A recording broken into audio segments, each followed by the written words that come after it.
The Heinkel He 51 was the first fighter aircraft of the Luftwaffe, the German Air Force.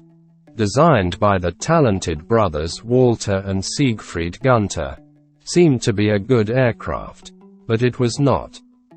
With a biplane configuration, it sported a traditional and elegant design that ensured its stability and maneuverability. Its sturdy structure and ability to take off and land in tight spaces made it perfect for improvised runways.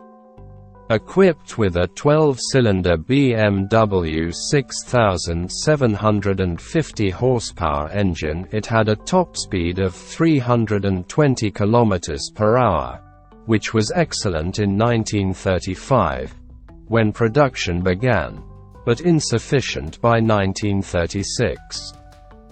As technology evolved and more modern and faster aircraft arrived, it began to show signs of obsolescence, transforming in less than a year from a competitive aircraft to a poor and slow one. During the Spanish Civil War, the He 51 was employed in various missions in support of nationalist forces, but this initial effectiveness was short-lived.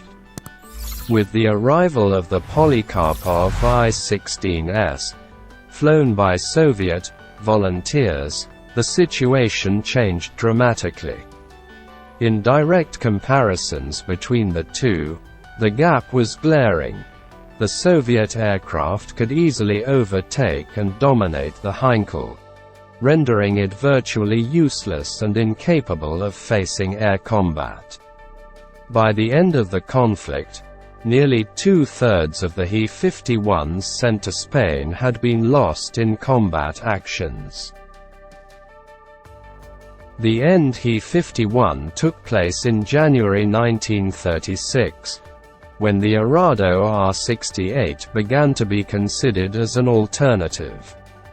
Comparative tests conducted in Brandenburg showed unequivocally that the AR-68, with its powerful Jumo 210 engine, easily outperformed the Heinkel in terms of climb rate, maneuverability, and overall performance.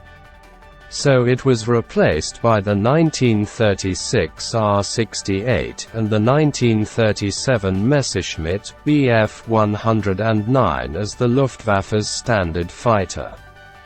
It remained until 1942, only as a training aircraft. Nevertheless, the Heinkel He 51 remains a historical piece of German aviation, as it contributed to the transition to more advanced aircraft and was a milestone in the evolution of military aviation. Its historical importance and role in the early years of the Luftwaffe deserve to be remembered and studied as part of the legacy of German aviation during the pre-war period and the early years of World War II.